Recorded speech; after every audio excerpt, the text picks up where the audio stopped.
The screaming started before I even finished hammering in the last nail. "You can't put that there." A shrill voice exploded behind me. I turned, still gripping the hammer, and saw her Geraldine Jansen, president of the Oak Haven HOA, marching across my lawn like she owned it. Her platinum bob bounced with every furious step, oversized sunglasses barely hanging onto her face. She looked like she'd just come from a country club brunch she didn't pay for. "I absolutely can," I said, nodding at the fresh metal sign planted at the edge of my driveway. It read in bold black letters, "Private property, no trespassing." Geraldine planted herself in front of me, hands on hips. "This neighborhood falls under HOA jurisdiction. That sign is aggressive and violates the aesthetic code." "No, it doesn't," I replied calmly. "I checked the bylaws. It's on my property, it's legal. And considering what happened last week, it's staying." Her lips twitched. "You mean the contractor incident? That was a misunderstanding." "3 guys climbing over my fence without permission isn't a misunderstanding. It's trespassing," I said. "And they were sent by the HOA." She adjusted her sunglasses, probably to hide the panic flashing in her eyes. "We needed access to inspect the drainage line. You're the only one without a side easement. And you didn't ask.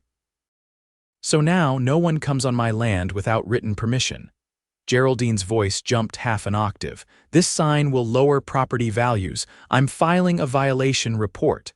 "Be my guest," I said, turning back to my tools.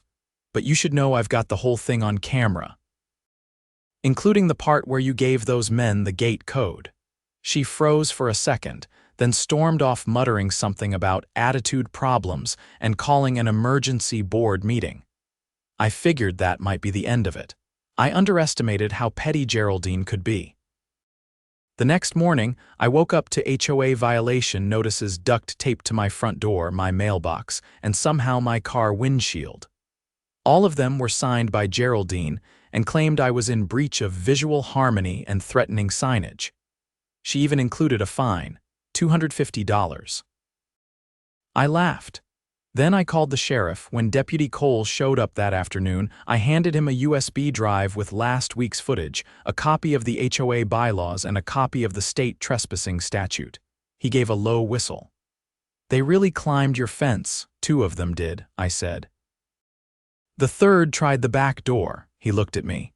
"You sure you don't want to press charges?" "Not yet," I said. "But I want a formal trespass warning issued to the HOA, especially Geraldine." Deputy Cole smiled. "Consider it done." He walked next door to Geraldine's house while I stayed on the porch.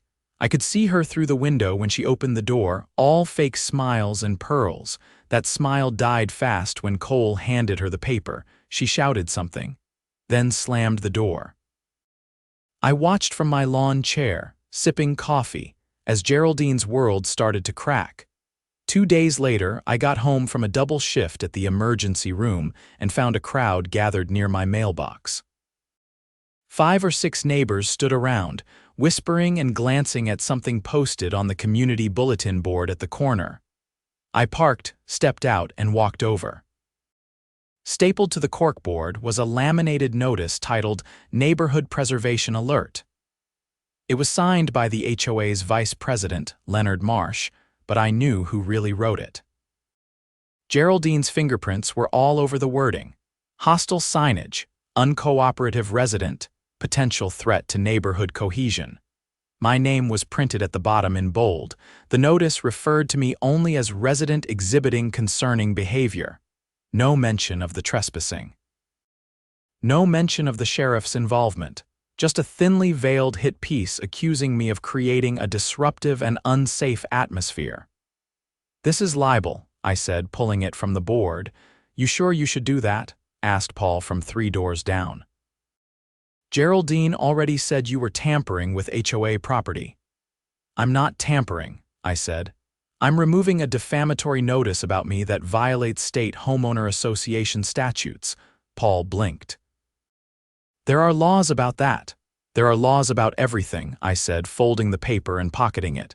"She's overstepped again." My phone buzzed. An email notification from the HOA board. Invitation to a mandatory disciplinary hearing. Tuesday night.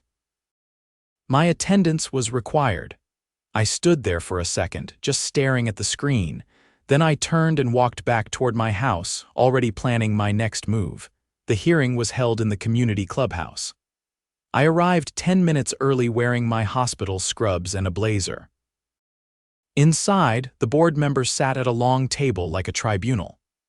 Geraldine sat in the center, flanked by Leonard and two others. I barely recognized a leaner from the book club and Ted, who ran the landscaping contracts. Geraldine didn't wait for me to sit down.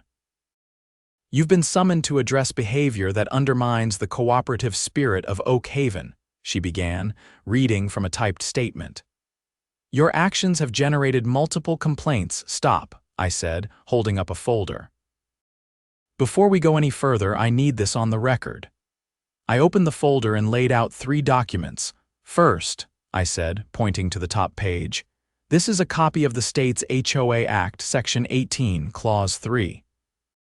It prohibits associations from publicly posting accusatory notices targeting individual residents without due process." Geraldine's mouth tightened. "Second," I continued, "this is a formal cease and desist letter drafted by my attorney. You'll find it cites the same statute and outlines the consequences of further defamation."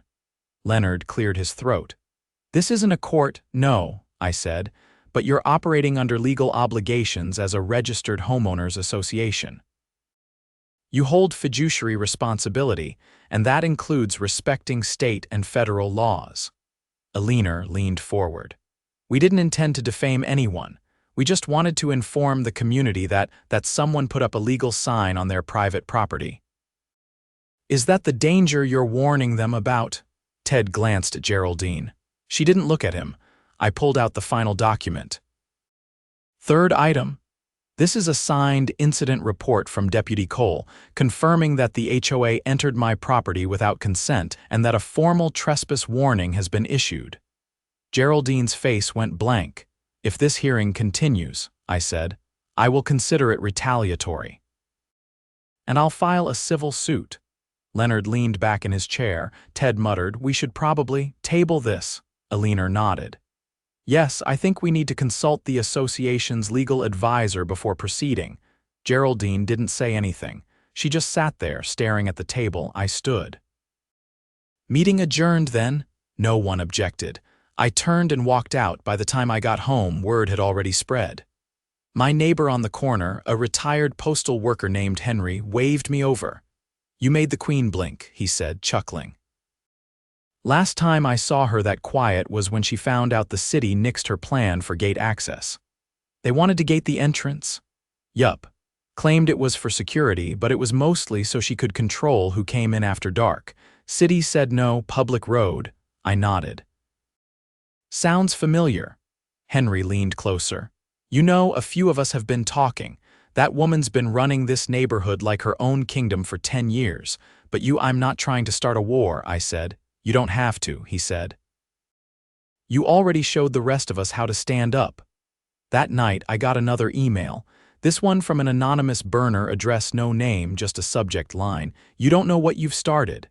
Attached were scans of financial records, HOA expenditures, vendor contracts, maintenance invoices from the past 5 years. The files had been redacted in places, but not well. You could still make out inconsistencies like the annual lawn service budget doubling for no documented reason, or charges to a landscaping company that, according to state records, didn't exist. I stared at them for a long time, then I opened a spreadsheet. Over the next week, I went through every line item, cross-referencing each vendor with the state business registry. More than a third of them came up suspicious. A few were completely unregistered. One shared a mailing address with Geraldine's son's construction firm. I made copies, hard and digital, stored them on 2 flash drives and a cloud folder. Then I called a friend of mine from med school, now a forensic accountant for the state attorney's office. "I've got something you need to see," I told him. He came by that weekend. Spent 4 hours at my dining table reviewing the documents, occasionally making low whistles or muttering, "This is bad." When he finished, he looked up. You realize what you've got here, right? Tell me, this is fraud. And if these payments were made using HOA dues without proper disclosure, it could be embezzlement, especially if that landscaping company's fake. I nodded slowly. So what do I do? Report it, not to the HOA, to the state. And to the county DA if you want this cleaned up fast. That Monday, I submitted the report. Within 48 hours, I got a call from an investigator with the Department of Regulatory Affairs. She had a measured, clipped voice and asked very specific questions. I answered all of them. She thanked me, said I'd be contacted again soon. 3 days later, Geraldine's Mercedes was gone from her driveway. That same afternoon, a pair of plainclothes investigators showed up at the clubhouse. They stayed for 2 hours. When they left, Alina and Ted held an emergency board meeting. By the next morning, Geraldine's name was removed from the HOA website, and the neighborhood preservation alert sign, shredded. Every copy vanished, but something else had taken its place: a petition. At the top, in bold letters, "Vote of no confidence in remaining HOA board." Below that, dozens of signatures.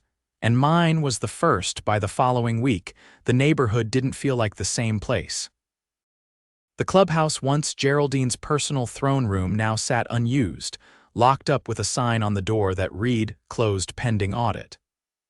No one had seen Alina since the emergency board meeting, and Ted had quietly taken down the HOA flag from his porch. No announcement, no explanation. But the most telling change was the silence. For the first time in years, people weren't afraid to talk. I was raking leaves when Sandra, a retired nurse from 2 streets over, walked up holding a manila envelope. She glanced around before speaking. "I need to show you something," she whispered. "But not out here." We sat at my kitchen table. Sandra looked like someone who'd spent years swallowing her words. Now they poured out. "She told me if I didn't sign the maintenance increase, they'd cite me for my hedges," she said, laying out a printed email. "But I never saw a vote. Just a notice and a charge." The email was from Leonard's account, short, vague, and threatening. I added it to the growing collection. Sandra wasn't the only one. Over the next 3 days, 4 more neighbors came forward. One brought invoices showing duplicate charges for mailbox replacement. Another had photos of Geraldine hosting catered events in the clubhouse funded, it seemed, with HOA money. One woman, a single mother named Dana, showed me a letter claiming she would be reported to child services if her son's toys weren't removed from the front lawn. Each document told the same story: manipulation, coercion, and hidden fees. I compiled everything into a report and sent it to the investigator at the Department of Regulatory Affairs. She responded within hours, asking to schedule in-person interviews with several neighbors. The next day, 2 black sedans rolled into Oak Haven. Not unmarked, but definitely official. One parked near the clubhouse, the other at Geraldine's house, which still sat empty, no trash cans out, no lights, no car.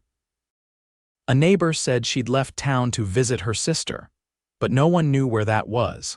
That afternoon, the county district attorney's office issued a subpoena for HOA financial records. The news spread faster than wildfire. By midweek, the audit was in full swing.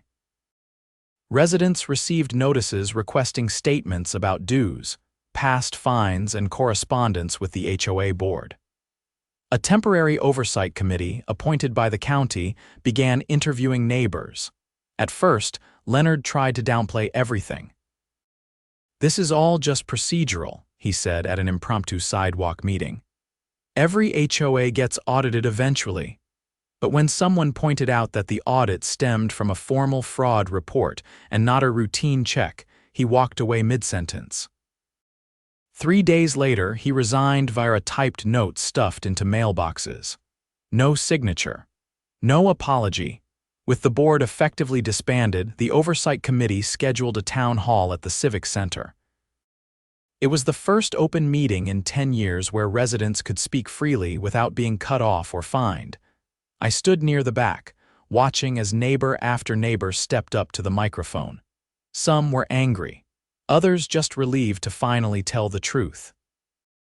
Dana told the room, I paid over $600 in fines for things I didn't even know I was being cited for. No receipts, no appeals. Just threats. Henry, the retiree, brought up the blocked gate proposal and how Geraldine had tried to wall the rest of us out like serfs. Then Sandra stepped forward. She threatened to report me as unstable because I asked to see the financial breakdown for last year's budget. I was a nurse for 30 years. I know what intimidation looks like. By the end of the night, the committee chair stood and addressed the room. Based on the volume and severity of the complaints, Oak Haven's HOA will remain under county oversight until further notice. A forensic audit is underway, and any criminal findings will be referred to the district attorney's office.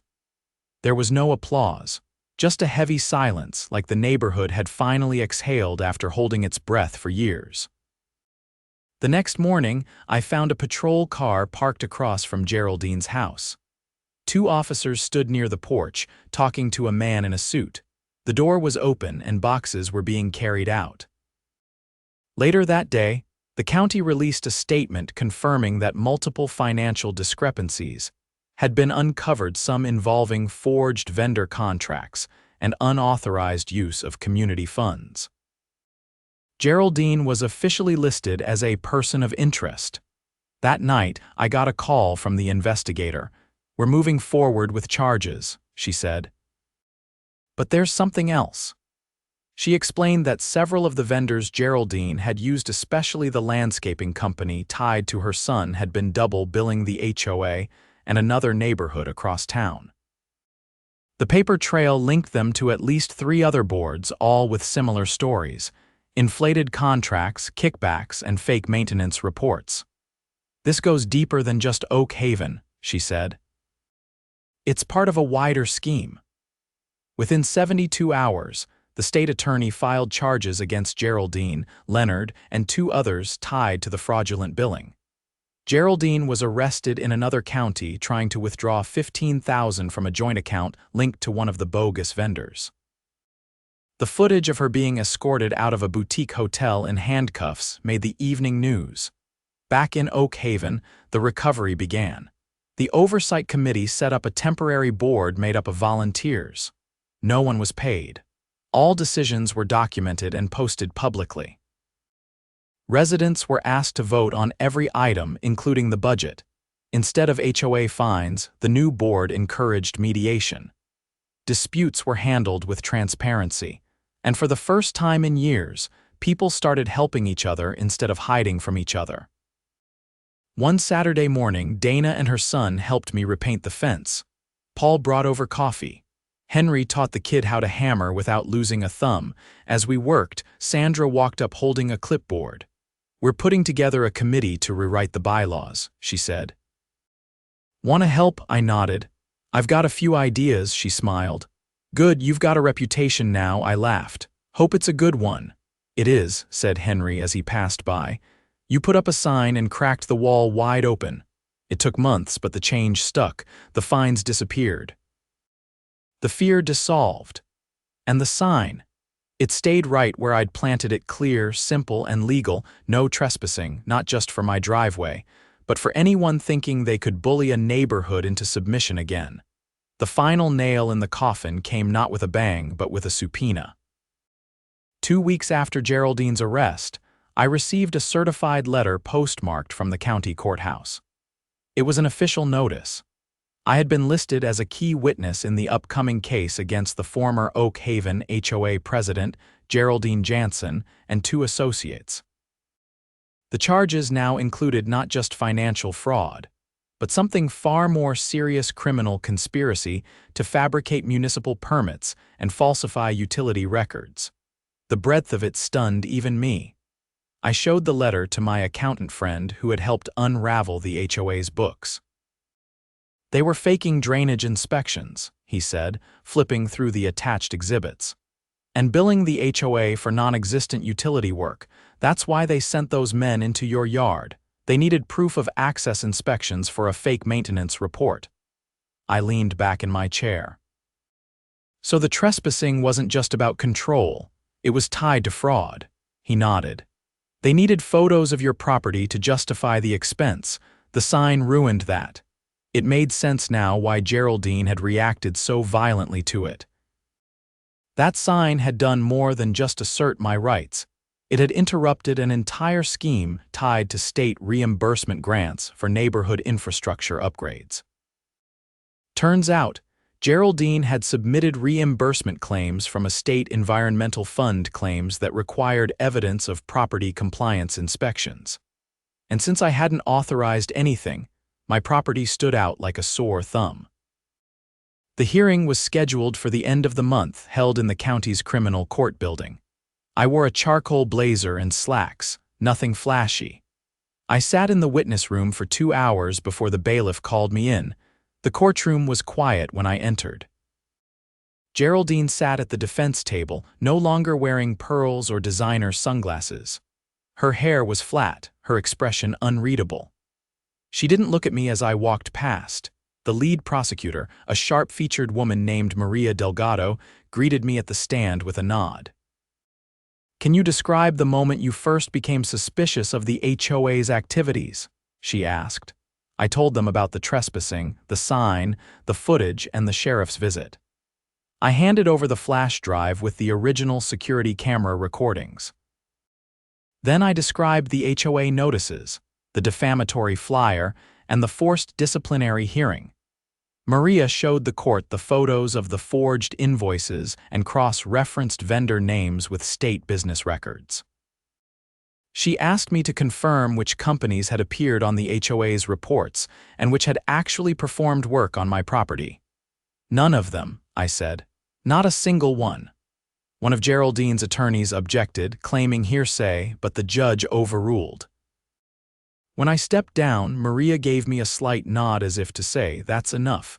Outside the courthouse, I ran into Dana and Henry. They had also been called to testify.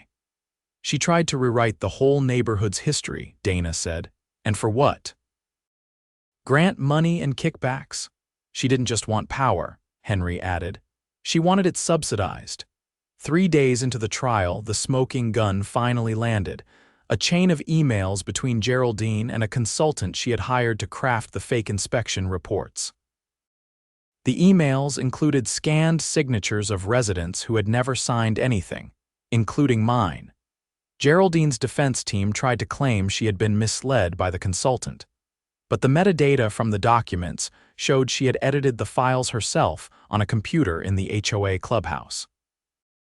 The jury only needed 4 hours, guilty on all counts, conspiracy to commit fraud, unauthorized use of public funds, falsifying regulatory documents, criminal trespass conspiracy, and obstruction for instructing board members to destroy records once the audit began.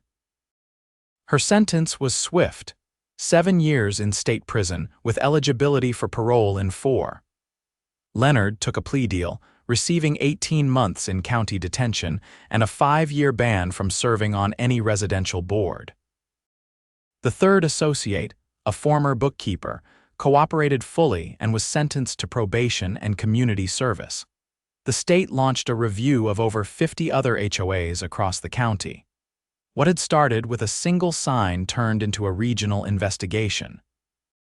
Back in Oak Haven, the control vacuum left by the collapsed board didn't lead to chaos, it led to something better. A few weeks after the trial, I was invited to speak at a town event hosted in the newly reopened community clubhouse.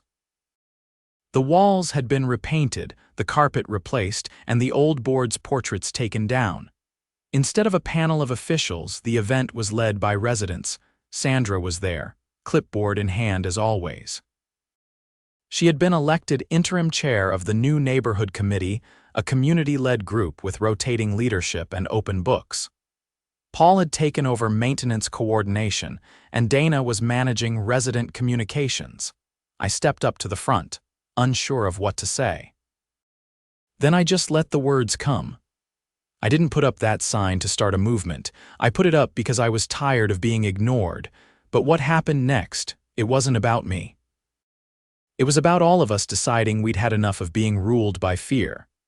There were no cheers, no applause, just a quiet, collective nodding. That was better. Afterward, Henry handed me a copy of the newly drafted bylaws. They were only 10 pages long down from the previous 72.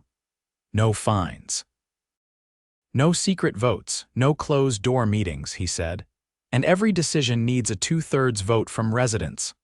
I flipped through the pages. Simple, clear, and fair. You think it'll hold up? I asked.